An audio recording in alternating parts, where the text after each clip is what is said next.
Mesdames, Messieurs, bonsoir et bienvenue sur le Grand Forum. C'est un plaisir de vous retrouver. Dimanche dernier, c'était la fête des pères et c'est l'occasion pour moi de souhaiter une très très belle... On va pas passer dessus comme ça quand même, non? Ah ben tiens, ils sont même pas intéressés. Ah si. Ah, vous êtes intéressés? Oui, j'ai reçu 4 lettres de mes filles. Ouais, apparemment, la Dagbeture n'est pas intéressée. non, franchement. De toute façon, moi, j'ai jamais eu. Bien, c'est des trucs de blanc. En plus, c'est un jeune papa. Quand on le voit, on va croire que s'il a des vieillards alors qu'il a encore des tout petits. Mais tu sais, par exemple, que nous, on n'a jamais souhaité ça à notre père. Enfin, moi, mais c'est pas une raison pour que les enfants n'en reçoivent pas d'aujourd'hui. Oui, voilà, c'est ça. Je l'accepte. Bonne fête des pères. Parce que ça fait plaisir aux enfants. On va dire bonne fête des pères à tous nos téléspectateurs, à tous nos auditeurs. Oui, en fait, c'est une responsabilité. À tous nos internautes. Bonne fête des pères. Allez, la une du DDJ, c'est bien sûr échéance électorale 2026 finie en 2023. Nous avons bien sûr la BD événement Tata Adjache à la DER de ce journal. Je vous invite à aller consulter cette planche. Elle est super alléchante. Ça, au moins, j'ai passé du temps là-dessus, à regarder même pourquoi celle-là avait cette position-là. Je voulais comprendre. Et donc, pourquoi elle avait cette position-là? Non, la danse des Amazones, c'est une danse assez spéciale. Typée. Après, vous allez peut-être lire de la documentation dessus. C'est une danse qui en elle-même est un exercice militaire. D'accord. Et puis ça, le dessinateur l'a vraiment restitué. On se demande pourquoi elle est tordue comme ça. Ça suscite des interrogations. C'est pas une danse simple. Voilà. Que si tu danses la danse des Amazones pendant 1 heure, c'est que tu as fini ton sport. Très bien. Allez, on va pas oublier Loki qui dit que quand c'est dur, seuls les durs avancent. Loki est un vrai dur. Il ne veut pas de vacanciers chez lui. Et il a dit que lui va en vacances en Ukraine. Et puis il refuse en tout cas les vacanciers. Et puis cet enseignant aspirant qui traverse le désert, il n'en veut pas du tout. Mais qui reçoit des vacanciers? Toi, tu reçois? Non, la dernière fois, j'ai mon neveu qui m'en a proposé, mais j'ai habilement décliné l'offre. Toi, tu reçois des vacanciers? Ça a commencé même alors que mon fils n'est pas encore en vacances. J'en ai déjà reçu. Donc toi, tu as accepté. Non, elle est une madre. Oui, j'ai pas le choix. Vous pensez que c'est une tendance de plus en plus générale de trouver des arguments pour ne pas recevoir des vacanciers chez soi? Non, on n'a pas le choix parce qu'aujourd'hui... Mais avec la vie chère, je crois qu'on réfléchit quand même à ce que ça ne s'éternise pas, non? Et comment ça se fait? C'est-à-dire tu préviens, tu délimines dans le temps? Non, sur le coup, on peut dire que bon, l'enfant n'est pas encore en vacances, on va essayer de reporter ça. Il y a toujours de bonnes excuses. Mais tu ne vas pas fabriquer l'excuse sur 2 ans. Non, on va continuer. Non, mais il arrivera un moment où on s'arrêtera. Nous avons du génie, on va créer tous les jours. Allez, le menu de cette émission, c'est bien sûr les législatives en France. Que retenir du point de vue des Béninois? On va aller du côté de la Cour des comptes pour savoir si cette institution perd en crédibilité après les différents clashs qui ont eu lieu les semaines dernières. Enfin, en melting pot, nous irons du côté du dossier Rekia Madougou, Joël Aïvor, pour savoir si c'est une épine qui reste enfoncée bien profondément dans la plante des pieds de Agban non national. Nous resterons en melting pot et ce sera pour aller du côté des airs et ce sera avec Corsair pour savoir comment la fin du monopole s'affiche dans la vie des Béninois avec Air France qui ne sera plus à partir de novembre la seule compagnie à desservir Cotonou. Bienvenue à tous et tout de suite nous allons donc du côté du thème 1 législative en France. Que retenir du point de vue béninois? Dimanche 19 juin, les élections législatives 2022 mettaient en liste 577 sièges qui ont été essentiellement repartis entre 250 sièges pour le parti Ensemble de la majorité présidentielle, 150 pour la nouvelle Union populaire économique et sociale NUPES, 88 pour le Rassemblement national de Marine Le Pen, RN et les Républicains LR qui s'en tirent avec 72 sièges. Aucune alliance n'est parvenue à obtenir la majorité absolue à l'Assemblée nationale à l'issue du second tour de ces élections. On l'avait déjà constaté lors des présidentielles, cela s'est encore confirmé lors des législatives. Les partis traditionnels de droite et de gauche ont été relégués au calendrier grec avec une constante observée chez le regroupement du groupe au pouvoir. Une percée de NUPES et RN. Quelle lecture, chers chroniqueurs, vous faites de l'absence de majorité, soit 289 sièges requis, alors que Macron obtient 250 sièges? Tibur Sadagé. Alors, c'est un sujet qui me paraît d'autant plus intéressant que ici, nous savons que quand vous tenez l'appareil d'État et que vous allez à des élections, par exemple des élections législatives, et que votre liste ne vient pas en tête, vous n'avez même pas à vous inquiéter. Parce que juste après l'élection, les gens sont prêts à renier leur discours de campagne et à vous rejoindre. Les gens viennent se proposer même.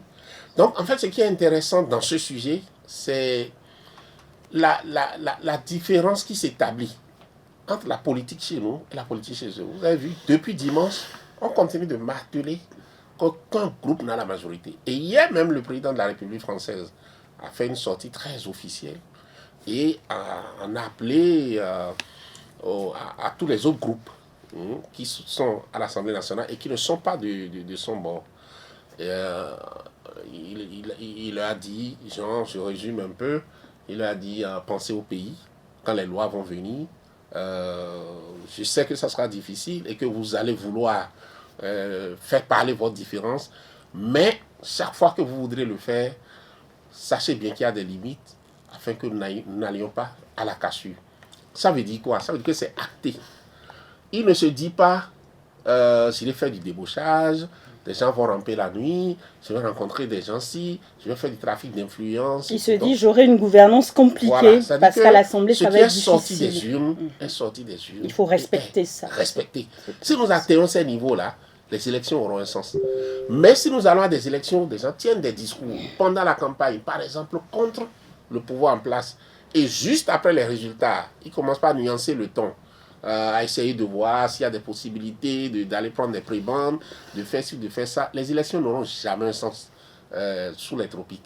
Donc, pour moi, c'est ce que je trouve d'intéressant dans l'actualité. Ce qui est arrivé en France. Aboubacar Takou. Oui, moi je dirais tantôt que cela dépend du type de régime dans lequel vous êtes. Quand vous êtes dans un régime parlementaire comme celui français, à savoir qu'avec une majorité à l'Assemblée, vous pouvez revendiquer être une majorité absolue. Ça change d'aspect en fonction du type de régime. Aujourd'hui, dans les dictatures tropicales, c'est qu'il n'y a pas souvent ce type de régime parlementaire. Chez nous, l'exécutif, dont le chef est le président de la République, est super fort. Donc il a l'attitude de gérer les choses après les élections et toute élection législative est perçue comme une élection individuelle. Donc l'élu, quand il va à l'Assemblée, il se donne la latitude de choisir où il va aller. Maintenant, il y a un aspect qu'il ne faut pas occulter. Vous savez, à un niveau de démocratie correspond son Parlement. En temps normal, même si on parle de dictature tropicale, les pays africains qui n'ont pas encore atteint un niveau de développement économique avancé ne doivent pas se permettre d'avoir une assemblée forte qui soit contre le pouvoir. Parce que nous donnons souvent dans les règlements de compte qui font que le Parlement est toujours là pour servir de frein et d'obstacle à l'exécutif. Or, toutes les grandes démocraties qui font de la belle démocratie aujourd'hui, avec un Parlement assez dynamique, ont, à l'entame, au départ, eu à évoluer dans une sorte de dictature où l'Assemblée n'était pas forte. L'exécutif a eu la latitude de faire des propositions qui ont marché et qui ont conduit ces pays-là à ce niveau de démocratie. Alors, contentons-nous de ce que nous avons. Et même à la limite, pour faire réel, il faut prier. Ça veut dire que vous mettez en opposition avec Tibour Sadagbe qui pense que ce modèle... Naturellement. Jusqu'à présent, et je vais vous étonner, vous savez, l'Assemblée monocolore dont nous disposons à l'analyse, on doit retenir que quand même ça poussait le pays économiquement.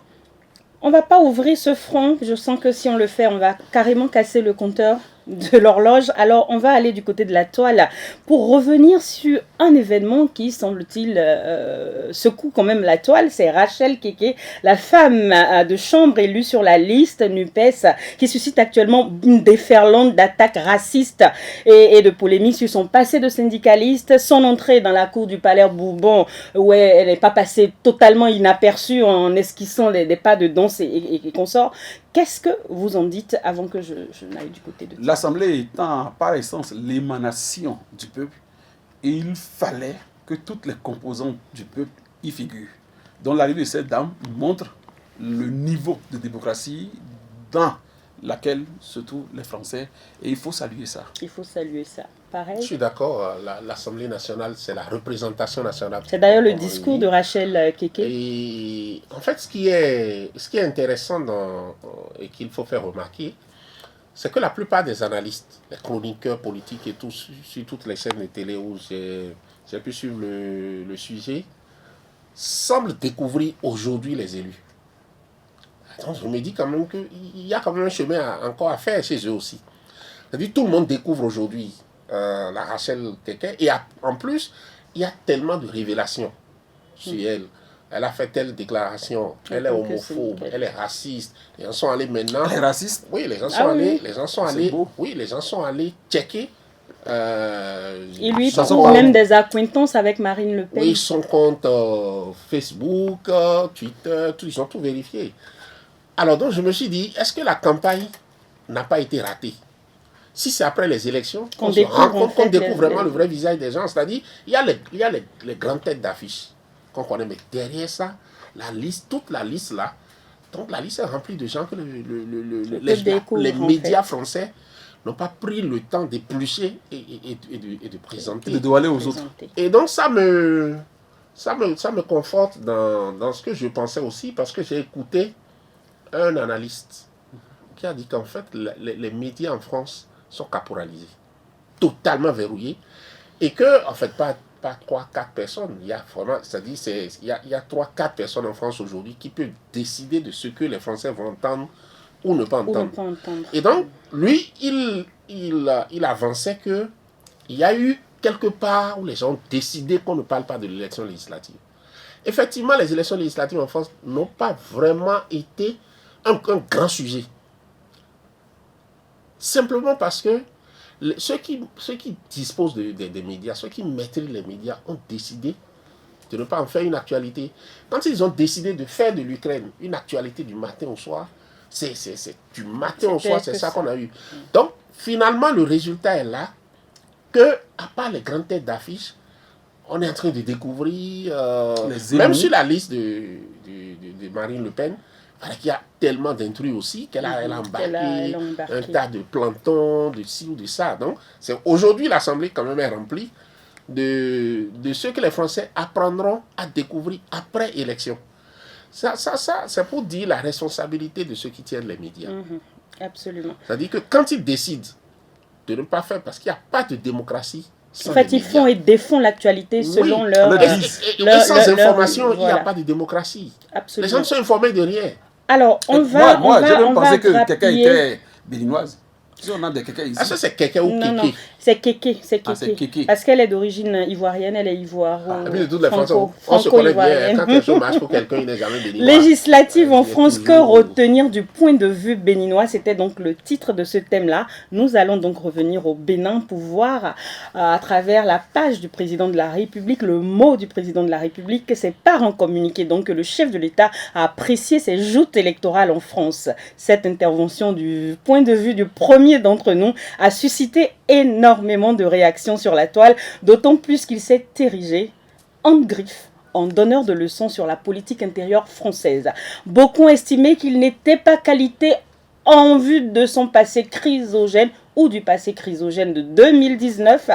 Quelle est votre appréciation, Tibur Sadab? Bon, déjà comme vous tous, hein, moi aussi j'ai été surpris. Quand j'ai vu le communiqué, quand j'ai vu le message, j'ai juste posé une question. J'ai demandé, est-ce que c'est authentique?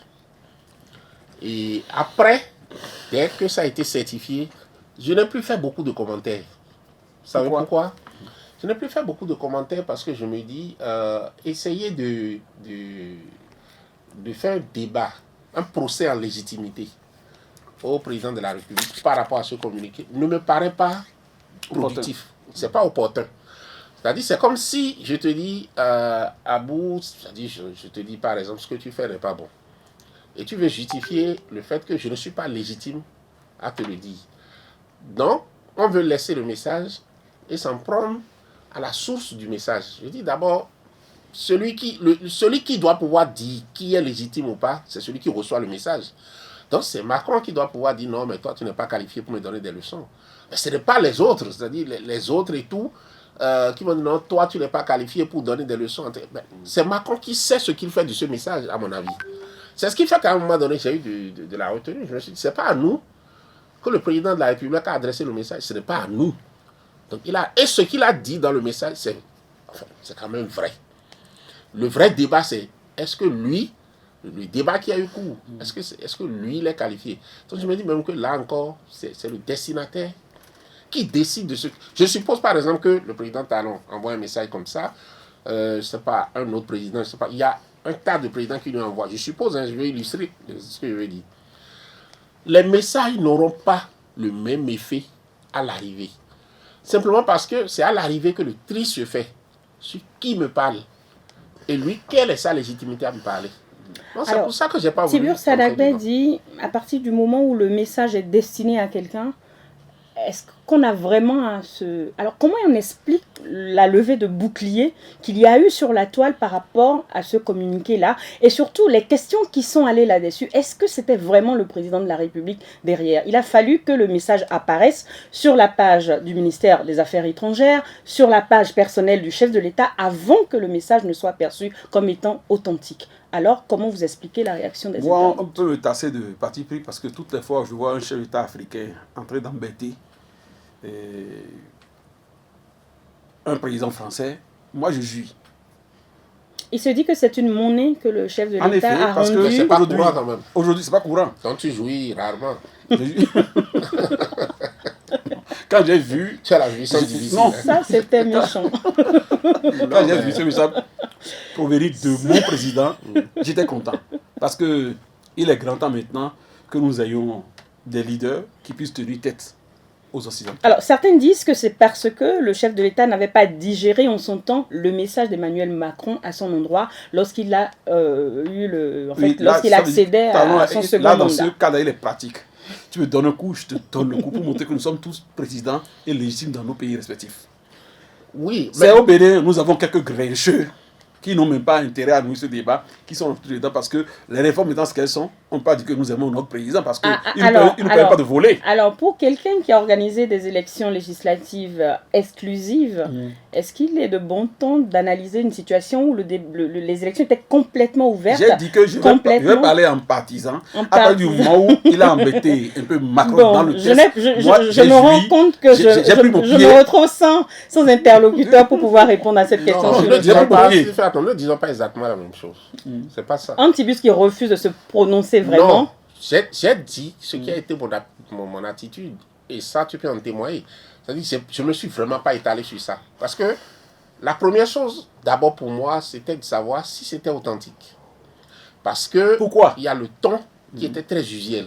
Le ton n'était pas dans les mon codes. Cher, voilà, c'était pas dans les codes diplomatiques. Avec la langue de bois qu'on connaît, tout ça. Donc, ça sortait totalement de ça. Donc, mon problème, c'était ça. Mais après, je me suis dit, le message est adressé à qui? D'accord. À Macron. Ça, on l'a bien retenu. Ça, c'est ça. À partir du moment où c'est clair comme ça, donc, je reste avec vous pour prendre votre carton. Attendons donc la réaction de Macron. Je prends votre carton. Je prends votre carton. Tiburce Sadagbe, je prends votre carton sur le sujet. Oui, sur ce sujet, il y a eu d'autres. Il y a eu déjà les élections d'ordre général en France et ensuite la réaction. Il y a eu quelqu'un qui a dansé sur le... Bon, maintenant les Africains aussi n'ont qu'à faire quand même un peu attention. Du Tchenkoumé. Oui, ils n'ont qu'à faire quand même un peu attention. On aura du Tchenkoumé bientôt à la cour du Palais Bourbon. Oui, toujours très émotif et tout. Ils en font quand même un peu trop. J'ai vu l'agacement des chroniqueurs français qui se disent mais qu'est-ce qu'elle fait là et tout. L'émotion. Je ne dis pas qu'il faut se brider. Voilà. Non, je ne dis pas. Voilà. Il ne faut pas se brider et il ne faut pas se renier. Mais en même temps. Il ne faut pas trop en faire non plus. Il ne faut pas trop en faire. Je prends votre carton. Donc pour Kéké, franchement, c'est un avertissement. Parce que si elle continue comme ça, elle va très vite agacer même son leader. Voyez? Et l'élection en elle-même? L'élection en elle-même, je crois que ce n'est pas une sanction seulement pour Macron, c'est une sanction pour toute la classe politique. Parce que d'abord, vous avez au début, il y a eu le taux de participation, qui était déjà un signe de l'indifférence. J'ai essayé de vous expliquer que les médias ont leur part de responsabilité. Absolument. Parce que les gens ont décidé de ne pas faire de ces élections un sujet d'actualité réellement en France. Donc ça a joué sur le taux de participation. Le carton. Donc c'est du rouge pour les médias, rouge. ça dit pour Bolloré Et l'intervention ici. de notre agronome national. Moi je dis j'attends la réaction de Macron. Donc quel carton on lui donne? Macron a chaud actuellement. Il n'a pas tête à ça. Un neutre. Oui, un neutre. Moi j'attends la réaction de Macron. Voilà. Kéké. Kéké. Kéké. L'émotion étant maigre. Non, Kéké. Kéké. Kéké, bon, c'est du neutre pour Kéké. Du neutre. Ensuite, les élections en elles-mêmes. Oh, dans une grande démocratie, il faut toujours que l'opposition prenne le dessus sur le pouvoir en place. Donc, non, l'opposition n'a pas pris le pouvoir, c'est justement ce que j'ai dit. Non, mais si, personne n'a gagné. Non, s'ils vont à une alliance, ils vont prendre le pouvoir. Les élections, non, le carton, rien, mais ils fonctionnent pas comme ça. Je suis vraiment à la fin Non, et du jaune. Du jaune et l'intervention du président de la République. Oh, du vert, j'ai aimé. Du vert. Toutes les fois où un président africain tacle un blanc, je suis content. Mesdames, Messieurs, c'est la fin de ce premier panel. Pour une fois, je vais rester sans réagir parce que le temps est fini et donc on va se retrouver dans un instant. Non, on te donne le temps de réagir. Non, je n'ai même pas envie de réagir. Quand tu nous fais réagir, ça fait anime. À tout à l'heure.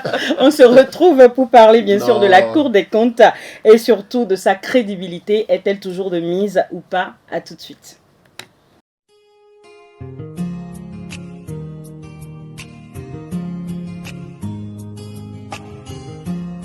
Aguaranga a été la meilleure partie de notre sortie.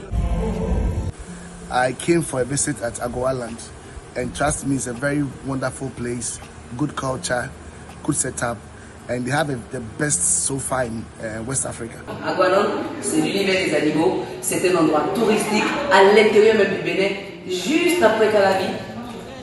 Vous allez découvrir des animaux en temps réel, manger en ami ou en famille. Vocês podem vir visitar, porque é lugar magnífico, é lugar perfeito. Franchement, c'est un très bel endroit. Il y a des tigres, vraiment, j'ai aimé le local des félins. Faites massivement le déplacement. Invitez tous vos amis, venez en famille avec tous les enfants. Il y a beaucoup de choses à visiter. Il y a un zoo, parc d'attractions, il y a des bars, il y a des restaurants pour manger bio. C'est impec, il y a la rigueur, l'équipe est vraiment de choc. Venez visiter, c'est ce qu'il faut.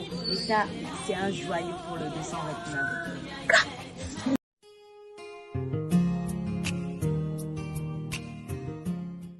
Nous sommes de retour et c'est avec la Cour des comptes.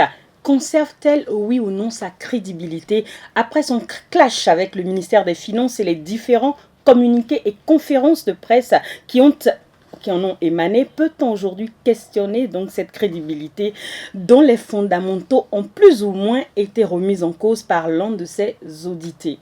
De ce fait, perd-elle des plumes dans cette passe d'armes avec le ministre des Finances, Aboubacar Takou? J'ai toujours dit qu'il n'y a pas eu péril à la demeure. Et je garde ma position. Dans une affaire d'audit, il y a un rapport provisoire qui est soumis à l'audité. Il fait son observation et après, on en arrive au rapport définitif. Donc, c'est pas d'âme dont vous faites allusion sur le plateau. Ma soeur, ma consoeur. Maître Vergès. Oui, non, vous êtes de retour? Non, je ne dis personne. Mais il n'y a pas payé à la demeure. Donc, en temps normal, bon, c'est une question qu'on va pas, sur laquelle on ne peut pas trop se tirer dessus. Et la Cour garde son intégrité, garde tout ce qu'on peut retenir d'elle de bien, et on peut continuer. Aboubacar Takou dit qu'on peut continuer. Les Béninois, non, certains estiment... Forcément, on va continuer, mais il ne va pas dire que ça n'a pas laissé des traces. Traces, non. Ça a laissé des traces. Ça a laissé des traces parce que désormais, on sait ce qu'on peut faire d'un communiqué de la Cour des comptes.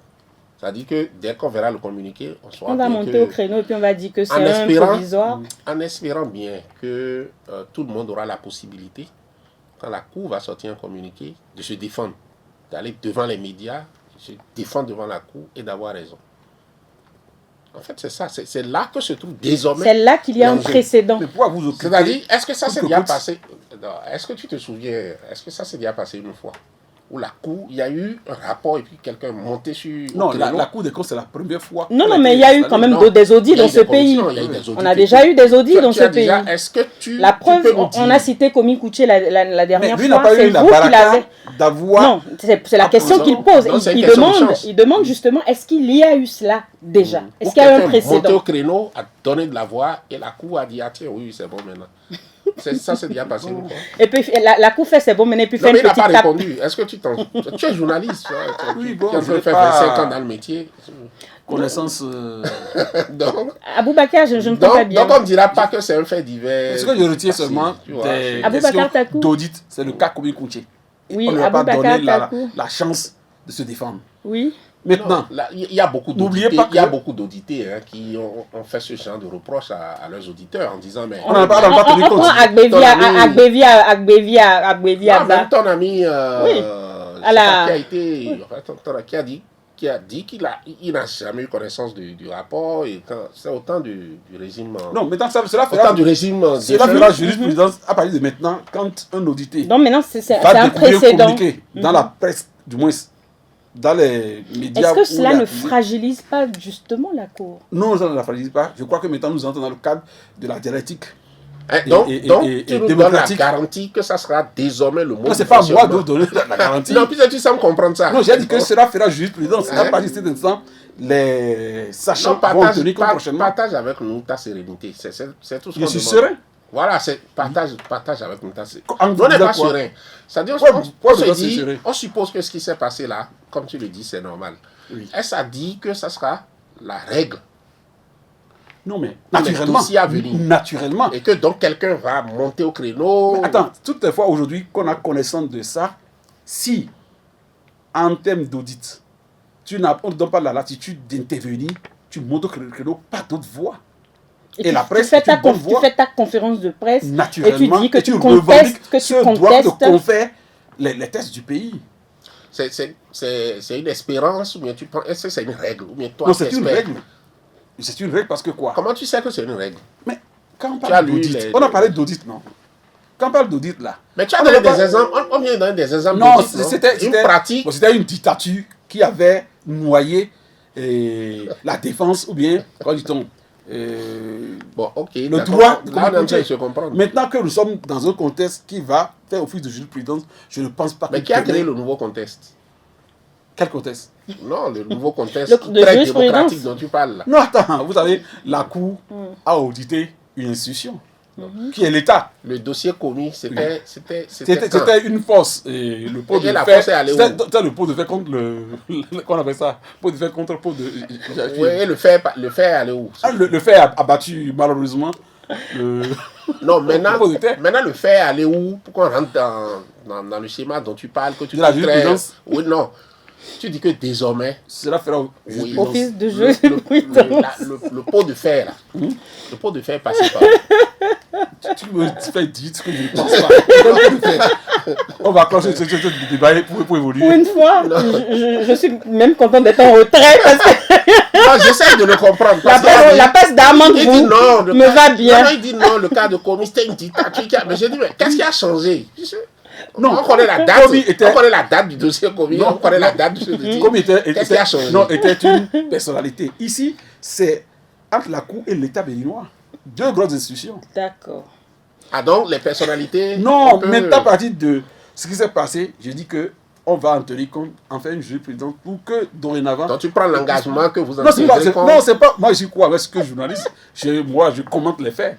Ah, tu es sûr que tu n'es que journaliste? Aboubacar Takou, je précise. vous donnez quel carton à ce sujet? Oh, c'est vert. Il y a C'est payé la vert. demeure. Et vous, Tibion On a Salago? géré. Du blanc, en fait, j'espère bien que ça sera une tradition. Voilà, et que C'est la norme, d'ailleurs. Oui, voilà ce que je dis. J'espère que ça sera une norme.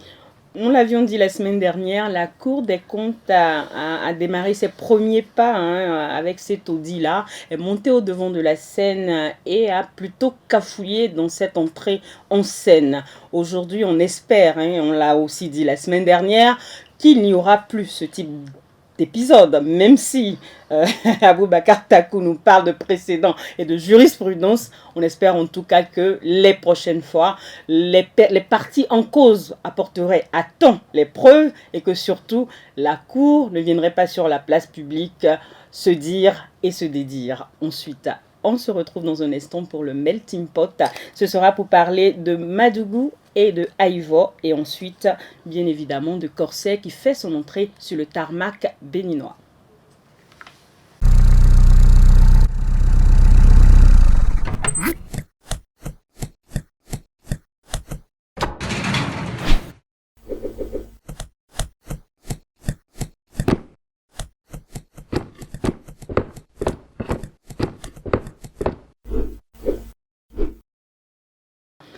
Dernier virage, Rekia et Aïvo, dossier trop complexe, c'est la question que nous nous posons. Des rencontres intervenues au palais de la Marina ces derniers jours, voire semaines. On peut dire que le chef de l'État donne des gages d'apaisement sur certains sujets, sur les projections surtout qu'on peut se faire et de ce qu'il veut pour les joutes électorales de janvier 2023, qu'on entrevoit déjà tout sauf exclusive. De ce fait, il y a quand même encore une grosse épine dans la plante des pieds du chef de l'État. Les prisonniers politiques Joël Aïvo et Rekia Madougou sont toujours là. Que pourrait être, chers chroniqueurs, sa porte de sortie dans ce dossier? Tibur Salabé. C'est vrai que c'est le sujet qui jusque-là ne nous permet pas encore d'avancer. De souffler. Voilà, de souffler, je peux dire. Parce qu'on a beau le tourner dans tous les sens, on se dit, parce que eux, ils sont déjà jugés. Vous voyez, contrairement à ceux qui ont été libérés récemment. Moi, je suis pas juriste et je me dis quand même qu'il doit y avoir des formules.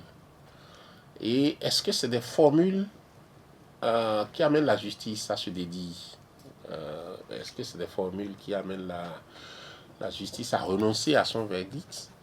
Et s'il n'y a pas de renonciation au verdict, même si on les libère avec ce casier judiciaire, est-ce que ça ne sera pas handicapant pour le reste de leur carrière politique et tout? Surtout que, tel que c'est parti, vous sentez que c'est des gens qui sont rentrés en politique et ils n'en ressortiront pas. C'est-à-dire ils veulent rester en politique et ils ont encore beaucoup de temps devant eux. Et dans ce genre d'exercice, le casier judiciaire, quand même, c'est une arme redoutable. Donc, est-ce que c'est la liberté, les libérer simplement, qui est aujourd'hui le problème, ou les libérer et rendre le casier judiciaire tel que c'était avant le prononcé des verdicts? Voilà les deux questions.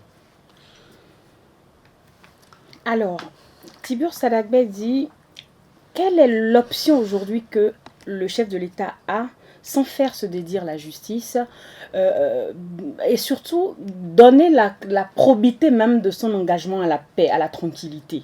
Alors, moi j'ai envie de vous demander, on a le 1er août qui arrive là, et à cette occasion-là, le chef de l'État a la possibilité d'aller vers une grâce présidentielle. Est-ce que c'est encore possible dans le cas d'espèce? Est-ce que ça répondra à la préoccupation de Tibur Salabé qui est de savoir est-ce que ça va détacher ces casiers judiciaires qui étaient entachés?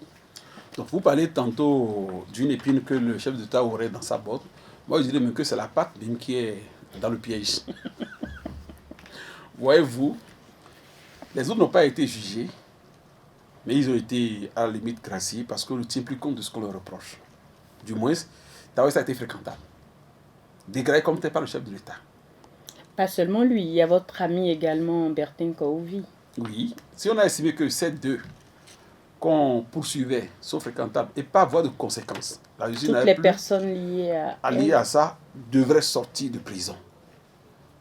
Alors, comme je le disais tantôt, à un problème, un conflit politique, il faut une solution politique et non une solution juridique. Par conséquent, il revient au chef de l'État pour se libérer, de ne pas donner une grâce présidentielle, mais de demander à ses députés de voter une loi d'amnistie. Pourquoi? S'il donne une grâce présidentielle aujourd'hui, celui qui va le remplacer finira par demander aux députés de les blanchir. Alors pour faire mieux, pour faire simple et élégant, c'est maintenant qu'il doit demander à ses députés de prendre une loi d'amnistie et qu'on ferme cette parenthèse-là à jamais. Donc sa patte est dans le piège. Il a intérêt à la sortie sans égratignure et te dire, bon, sinon, il sera, quand dit-on, dédié, il sera contrarié quand il ne sera pas là. Parce que les gens ont peut-être 20 ans, 10 ans pour obtenir d'un nouveau président le mécanisme d'une loi d'amnistie et ça viendra. Alors, est-ce que sans cela, sans cette décision-là, d'amnistie ou bien de grâce présidentielle, les tensions ne seront définitivement jamais apaisées, évacuées? Non, déjà nous sommes dans un processus, et c'est très visible, hein, où ça se détend quand même. Ça se détend de plus en plus. Et donc, le cas Rekia Madougou et Joël Aïvo, ça sera La cerise sur le gâteau. Sur le gâteau. Et donc, ça sera la boucle, ou bien ça sera un détonateur majeur. Donc, moi, je viens d'écouter les options que Takou est en train de mettre sur la table. Oui, j'ai entendu. On peut passer par les députés et tout. En supposant donc que la justice ne se sentira pas fragilisée. C'est-à-dire en se disant, quand on rend des décisions, il suffira par exemple que les députés décident, n'est-ce pas, de tirer une croix et puis ça passe. Mais ce qui est sûr, moi, ce que je souhaite, c'est que si on libère les deux, que le casier judiciaire soit blanchi. La condition, c'est une loi d'amnistie. Donc, voilà, donc que le casier judiciaire soit blanchi, parce qu'ils sont suffisamment jeunes et ils ont un champ assez étendu devant eux. Ils ont encore du chemin. Donc, les handicapés comme ça avec le casier judiciaire, je trouve que leur libération n'aurait même pas de sens, ça n'aurait pas d'intérêt. Donc, c'est pour ça que je me dis que les tendances actuelles sont de bonnes tendances et il faudra que chacun apporte son grain de sel et que chacun souffle dans le voile pour que le navire aille vraiment de l'avant. Alors, si vous étiez Patrice Talon, à la veille de joutes comme celle qui arrive, où vous êtes en train de donner des signes d'ouverture, est-ce que vous avez à gagner à libérer ces deux personnes? Très bien. Si j'étais Patrice Talon, je vais étonner le peuple béninois, fragiliser l'opposition. En faisant quoi? Je demande, puisque les députés de cette législature sont quand même au moins de Patrice Talon. Je demande à mes députés de voter une loi d'amnistie dans la semaine qui suit. Je la promulgue, parce qu'il doit promulguer, non? Je la promulgue avant le 1er août, et tout le monde saura que c'est pour les libérer, et je les libère. Là, l'opposition n'aura plus d'éléments de campagne. Et mieux, des thèmes de campagne. Connaissant nos mentalités, les gens vont s'amouracher tout de suite de Patrice Talon pour dire, voilà quelqu'un qui a laissé passer une cour, qui a rendu une décision 20 ans, 10 ans. Est-ce que ça ne permettra pas, par exemple, s'il le faisait là, en août, permettra pas à Joël, à Ivoire et à Erika de se positionner sur... Est-ce qu'il a intérêt à les avoir à l'Assemblée? Si, bien sûr, le casier nous sommes dans un pays de tradition où on connaît la honte. Vous imaginez, si on sait qu'ils sont dehors du fait de la volonté exclusive de Patrice Talon, qui s'est fait aider par les députés pour calmer le jeu, je ne les vois pas automatiquement se présenter pour lui tenir tête. Mieux. D'abord, quand ils sortent que ça soit 2016, quand le candidat a obtenu la permission de Yahi de rentrer au pays, il s'est présenté aussitôt.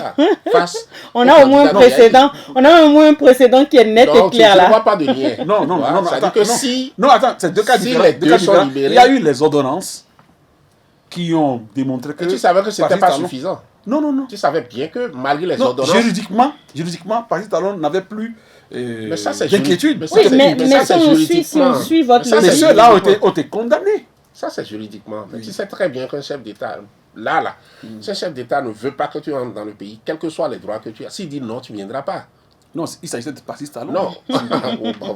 Et de Yahi. Donc tu as compris. C'est-à-dire que si Patrice Talon a de l'entre-gens. Il était avec tous les chefs d'État qui vont pas dans les zones de Boli. Non, ce n'est pas le cas. Si Yahi avait bloqué, ça n'aurait pas été possible. On ne va pas arrêter l'histoire.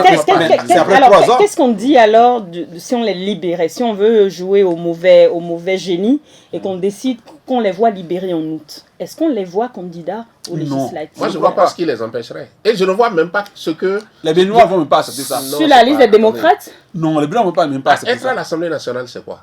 D'abord, Rika Madougou n'est pas entrée en politique pour devenir député. Elle est entrée en politique pour prendre le grade. Donc une raison. De même pour Joël Aïvo, qui avait l'attitude d'être candidat à une élection législative depuis des années. Mais une raison de plus pour qu'on ne fasse pas une fixation sur leur présence à l'Assemblée nationale ou pas en tant que député. Alors, moi, je ne vois vraiment pas l'intérêt.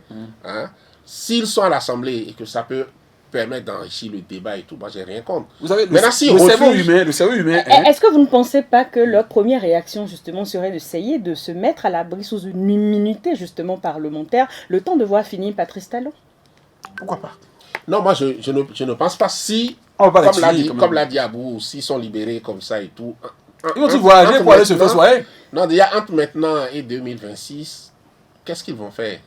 C'est-à-dire au point d'être repris encore. Je ne crois pas qu'il y ait une menace telle qu'en 6 mois, ils veuillent monter rapidement sur des lignes. Oui, mais si en 6 mois, il y a les campagnes, on leur reprochera encore les mêmes troubles. Non, les mêmes troubles qu'il y a eu en 2019. D'abord, les élections ne sont pas les mêmes. Très bien. Donc, nous allons rapidement passer à Corsair qui fait son apparition sur le tarmac de notre aéroport national. Corsair arrive donc et annonce un coût réduit, annonce une connectivité efficace, annonce également une desserte sur Orly. Alors, est-ce la fin d'un monopole au niveau de la seule compagnie qui nous faisait un peu... La seule compagnie française qui nous faisait un peu sa belle au bois dormant. Bon, moi, je vais d'abord applaudir pour le ministre Romain, parce que c'est sous lui que nous allons vivre cette réalité. C'est un autre de tes papas? C'est un ami. Non, là, c'est son cousin. Ah, lui, il est non, cousin. C'est mon ami. Donc, des gombos aussi là-bas. Quel gombo? Il est généreux. Non, c'est un cousin gluant. Parce que la façon dont l'applaudissement est arrivé là... Non, attends. Moi... Qui d'entre nous ici n'est pas content de voir le monopole? Non, c'était pas de ça qu'il s'agissait. Est-ce que tu es déjà arrivé sur le dossier? Tu as commencé par dire... Pas l'applaudissement, donc on a juste voulu comprendre pourquoi l'appétence c'était aussi... Chers amis, c'est quand même sous lui que nous avons eu ce grade-là. D'accord. Alors il faut l'applaudir. Là, c'est tout en innocence qu'on posait la question. Oui. Donc, maintenant que Air France, qui ne nous voyageait pas tous les jours, et comme nous sommes maintenant inscrits dans une culture de la promotion du tourisme, eh bien, il faut faciliter les allers-retours. Donc, que Corsair vienne aujourd'hui, Corsair qui est moins cher que Air France, j'ai fait mes recherches là-dessus. Bien évidemment, Corsair atterrit à Orly. Moi, je n'ai jamais connu Orly. Tant que c'est en France. C'est en France toujours. Ouais. J'aime bien le temps que c'est en France. Tant que c'est en France, c'est bon. En plus, c'est une compagnie française. Donc, c'est entre eux français. Nous aurons aujourd'hui la chance et le choix de faire un bon choix. Donc, alors, je vous repose la même question. Est-ce la fin d'un monopole et surtout l'amélioration d'une qualité pour les voyageurs béninois? De toutes les façons, c'est clair que l'offre sera diversifiée désormais. Et quand l'offre est diversifiée, c'est le client qui gagne. Maintenant, il ne faut pas se faire beaucoup d'illusions. Hein. C'est Air France, la machine Air France, c'est quand même autre chose. Le prestige et tout, vous allez voir que vous allez bien vous rendre compte que même si les 2 vols avaient lieu à la même heure, de Cotonou et tout à la même heure, et que les billets de Corsair étaient par exemple moitié prix et tout, vous allez retrouver beaucoup de Béninois sur Air France. De l'autre côté, parce que c'est déjà dans les traditions, c'est une question de culture. C'est les habitudes, on l'a produit. Et puis voilà, il y a un effet psychologique et tout. Mais est-ce que leur arrivée ne va pas pousser Air France à améliorer l'offre sur Cotonou? Alors, parce qu'il faut reconnaître que l'offre s'est essentiellement dégradée ces derniers jours. Je ne suis pas très optimiste que ce soit quelque chose qui se fera sentir dans l'immédiat. Pourquoi? Parce que Air France est une grande compagnie. Et ces gens-là ne prennent des décisions que sur les grandes tendances. Vous voyez, Cotonou représente au fond quoi? Dans le business. Dans le business. Même les pays que Corsair dessert en Afrique, en Afrique noire, le Sénégal, par exemple, la Côte d'Ivoire. À mon avis, c'est quand même pas encore grand-chose. Hein. Et puis Corsair n'a pas le gabarit qu'il faut pour inquiéter Air France. Je crois que des compagnies comme Air France, parfois, elles sont capables de faire des navettes à perte et gagner ailleurs. C'est sur ce genre de segments que des compagnies comme Corsair ne réussissent pas à les suivre dans la concurrence. Je ne sais pas si je me fais comprendre. Tout à fait. C'est-à-dire que Corsair va gérer son affaire comme un épicier. C'est-à-dire compter le billet. Alors que les autres, à perte même, et rouler. L'essentiel, c'est de se dire, on dessert Cotonou. Cotonou fait partie de notre hub. Mais c'est une bonne chose. Et ceux qui veulent voyager auront le choix. Le choix des jours. Et puis le choix de la compagnie. Et puis Corsair, j'espère bien que Nous qui avons eu Air France depuis les indépendances, notre naissance.